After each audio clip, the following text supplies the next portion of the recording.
پچھلے سال جب ہم میاں بیوی پاکستان گئے تو میری شوہر سے لڑائی ہو گئی، جس میں انہوں نے مجھ سے بولا کہ تم میری طرف سے فارغ ہو، اس طرح کے اور بھی جملے بولے اور کافی دفعہ ریپیٹ بھی کیے۔ اس وقت مجھے احساس نہیں ہوا کہ ان کا کچھ اور مطلب بھی نکل سکتا ہے یا نہیں۔ پھر انہوں نے میرے والدین کو فون کیا، کہا اپنی بیٹی کو لے جائیں، اور مجھے بھی کہا کہ 12 بجے سے پہلے تم اس گھر سے چلی جاؤ، مگر نہ میرے گھر والے لینے کے لیے آئے اور نہ ہی میں گئی۔ پھر 3-4 دنوں بعد ہم واپس کینیڈا آ گئے۔ ایک دن مجھے ایسا ہی خیال آیا کہ اس طرح کے الفاظ سے تو یہ مطلب بھی نکل سکتا ہے، تو کیا ان الفاظ سے طلاق ہو جاتی ہے یا نہیں؟ میں علماء سے یہ پوچھنا چاہ رہی تھی، مگر میرے شوہر ناراض ہو جاتے ہیں۔ وہ کہتے ہیں کہ تمہیں خود طلاق لینے کا دل ہے، اس لیے تم پوچھنا چاہتی ہو۔ یہ طیبہ صاحبہ ہیں، کینیڈا سے، انہوں نے پوچھا ہے۔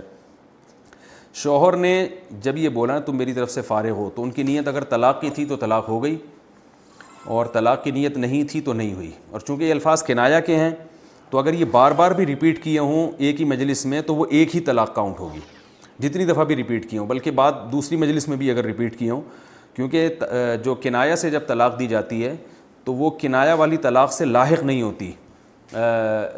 یعنی لاحق ہونے کا مطلب یہ کہ اس سے دوسری طلاق نہیں ہوتی، بلکہ اس کو پہلی کی تاکید ہی سمجھا جائے گا۔ ہاں اگر صاف لفظ میں طلاق دی، مثال کے طور پر ڈیورس کا لفظ استعمال کیا یا طلاق کا لفظ استعمال کیا، پھر بہرحال ہر صورت میں طلاق ہوگی، جتنی دفعہ بولیں گے اتنی دفعہ ہوگی۔ تو آپ کے سوال سے ایسا لگتا ہے کہ انہوں نے طلاق کا لفظ استعمال نہیں کیا، گول مول الفاظ استعمال کیے ہیں۔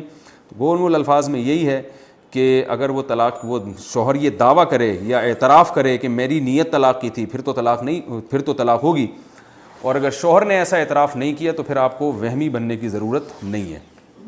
فارغ کا جو لفظ ہے یہ بعض علاقوں میں طلاق ہی کے لیے بولا جاتا ہے، لیکن آج کل جو ہم جہاں رہتے ہیں، یعنی کراچی کے جن ایریاز میں ہم رہتے ہیں، یا اور بہت سارے ایریاز ایسے ہیں جس میں ہم نے جو ریسرچ کی ہے اس کے مطابق فارغ کا لفظ طلاق کے علاوہ بھی اپنے اصل معنی میں بھی استعمال ہوتا ہے۔